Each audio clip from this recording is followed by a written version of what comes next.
अढ़ौल के फुलवा में कवन गुण हो माई गइलो लो भाई।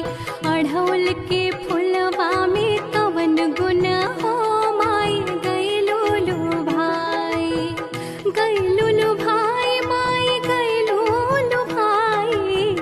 गइलो लो भाई माई गइलो लो भाई। नरियर सोपाड़ी में कवन गुण हो माई गइलो लो भाई। अढ़ौल के फुलवा में कवन गुण हो माई गइलो लो भाई। छप्पन भोग माई के मनवो ना भावे। मनवो ना भावे माई के मनवो ना भावे। घुघुरी बतासा में कवन गुण हो माई गइलो लो भाई। अढ़ौल के फुलवा में कवन गुण हो माई गइलो लो भाई। हाथी घोड़ा माई के मनवो ना भावे। मनवो ना भावे माई के मनवो ना भावे। सिरवा सवरिया में कवन गुण